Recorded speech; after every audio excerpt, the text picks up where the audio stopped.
Welcome back to the movie recap. Movie begins in 1963 with a young boy named Frank Abagnale Jr., who lives in New Rochelle, New Jersey, with his father, Frank Abagnale Sr. and his mother, Paula. One night, Frank and his parents attended an event of the Rochelle Rotary Club, where his father received an award as a token of achievement. Frank sees his father with pride and admiration from the front seat. Back at home the family seems so happy and loving. Frank sees his parents dancing with each other and celebrating the moment. Next morning, Frank Sr. wakes his son up and asks him to join him as he is going to have an important meeting that day. They reach the Manhattan Bank and his father gets inside the bank. While talking with the manager, it reveals Frank's father almost went bankrupt, and they are having serious financial issues. However, his father seemed calm and made plans to get a loan to save his family's financial condition. Despite trying to behave like a rich and educated person with his ability to influence others, his father still couldn't get a loan from any bank in the United States. His name was blacklisted, facing bankruptcy. Frank's father was finally forced to move his family from their big house to a small apartment and sell his beloved car. Frank's father doesn't want his son to be sad and tries to always encourage him by teaching the young man to always think positively under any circumstances. Few days later, Frank joined his new school. On the first day he became the target of a local bully. Frank enters his classroom and bully kids remarks that he looks like a substitute teacher. He then pretends to be a substitute teacher to avenge his bullies, although in the end, his actions were caught by the school, who immediately called Frank's parents. The principal tells them that he was posing as a substitute teacher for a week now, and he's even called for a parent meeting. However, his parents became shocked hearing all these, but his father secretly did not seem to bother much about it, and takes pride in his son. After some days have passed, Frank sees a man in his house and he becomes furious. But the man tells him to calm down and asks him to enter the room, where he sees his parents are waiting for him. There he figures out his parents decided to divorce and he is forced to choose whether to live with his father or with his mother. Frank, who was devastated by his parents' divorce, decided to run away. Frank tries to escape out of town by taking the train. Frank then stays at a small motel, where he tries to circumvent the check his father gave him. But it turns out that the check his father gave him on his birthday can't be used. One day Frank tries to get a loan but he gets refused. By changing his birth date and manipulating other information, Frank finally managed to get the money with the tempered check. But he gets rejected by every bank he goes to because not all the banks can cash the fake checks, as the bank also judges from the side of a person's appearance when they want to cash out large amounts of money. One day while he was passing by sees a pilot coming out of a car with a few young beautiful ladies surrounding him. The entrance of the pilot and the admiration surrounding him inspired Frank. Soon after this he pretends to be a high school student writing an article for the school paper about pilots, interviews professional pilots, and gathers all the information and materials he needs. Frank finally managed to get his hands on the official pilot uniform, and now he could cash his fake payroll checks anytime and anywhere. In fact, in certain banks, Frank is greeted directly by bank managers because being a Pan pilot was apparently a profession that was quite respected by the bank. Not only relying on checks given to him by his father, Frank is now also able to make his own checks and falsify Pan Airlines salary checks by taking the airline's logo on children's toys. One day he landed up inside a plane as a trainee pilot and tricked everyone using his slick charms. Meanwhile, Frank goes to meet with his father to show how successful he is now and also has a lot of money. Frank, who is still young, hopes that with his success to persuade his parents to get back together and his family can be reunited as before. It reveals his father is still hiding from the tax department and pretending to be a strong man. However, Frank's forgery of $1 million check was discovered by a dedicated FBI agent named Carl Hanratty. He began to track down the mastermind behind the forgery of the $1 million check. Carl and some of his friends managed to track down Frank's whereabouts in a hotel. Carl enters Frank's room and searches for the room. Meanwhile, Frank comes out from the washroom.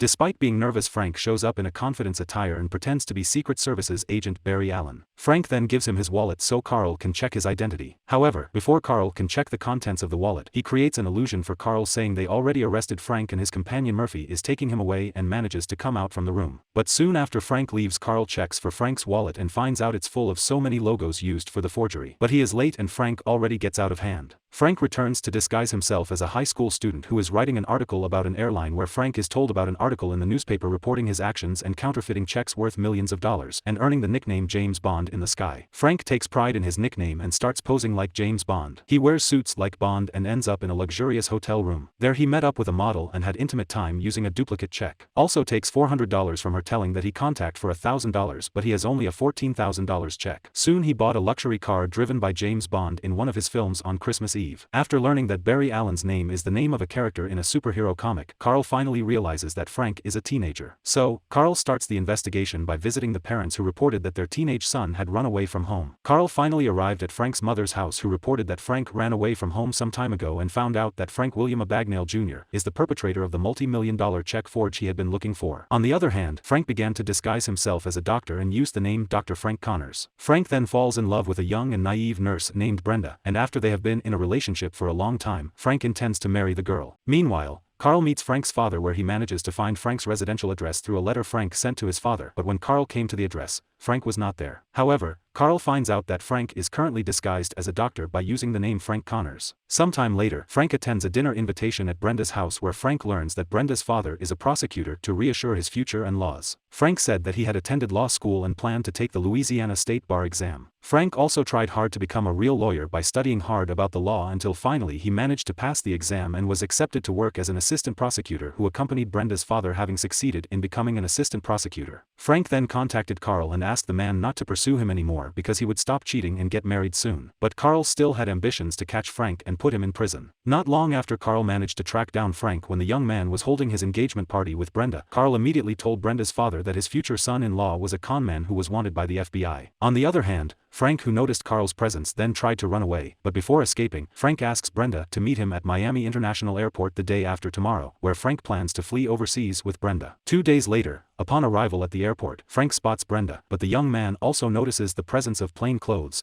the FBI agents around Brenda who are ready to arrest him if Frank shows himself. Frank finally decided to leave the place and gave up on his love. However, not at his wit's end. Frank then reclaims his pilot's identity and fakes recruits for flight attendants at a local college. Frank recruits 8 women as flight attendants, and afterward hides himself from Carl and the other FBI agents manning the local airport, where Frank walks through them with a flight attendant escort. So Frank finally managed to escape on a flight to Adolfo Saez Airport in Madrid, Barajas, Spain. In 1967, Carl finally managed to track down Frank in his mother's hometown of Chou, France, where he met Frank, who had a printing press large enough to support the fraud and forgery of checks that he had been doing so far. Carl tells Frank to turn himself in because the police have surrounded the place. At that moment, Carl and Frank were involved in a witty chase at Frank's residence. Carl manages to convince Frank to turn himself in and promises to take him back to America. However, the French police do not seem to let Frank return to his country without going through the legal process first, because in fact, Frank has also committed fraud while in France and must be tried for his crime. Frank underwent trial in France, and for a time Frank was imprisoned in Marseille, where the young man almost died from his poor condition. Carl finally managed to get Frank out of Marseille prison and took Frank on a flight back to the United States. As they approach and are about to land at the airport, Carl informs Frank that his father has died. Frank immediately felt shocked and frustrated after knowing that his father had died. Frank then went to the toilet and escapes from there. Frank then reaches the house of his mother, who has now remarried and has a daughter. Seeing that his mother now has another family and looks happy, Frank feels very sad and devastated because all this time Frank has always tried to reunite his family and it turned out to be in vain. Frank eventually turns himself in and spends 12 years in a maximum security prison, where during his time there only Carl visits Frank on a regular basis. During a visit, Carl shows Frank a fraud check from a case he's working on. With his skills and years of experience committing fraud, Frank soon learns that a bank teller is involved in the fraud. Impressed, Carl then convinces the FBI to allow Frank to serve the remainder of his sentence. By working for the FBI's bank fraud unit, Frank welcomes Carl's idea, but soon becomes restless because of the tedious office work he has had to do for months. One weekend Frank prepares to go undercover as a pilot again and is intercepted by Carl, who allows him to continue with his actions, assuring Frank that no one is after him, but if Frank gets into trouble, Carl will no longer be able to help him. Frank then defeats his ego and decides to return to work for the FBI, where Carl again asks about how Frank cheated on the Louisiana State Bar exam results. Frank said that he didn't cheat and studied for 2 whole weeks until he finally managed to graduate with the best grades,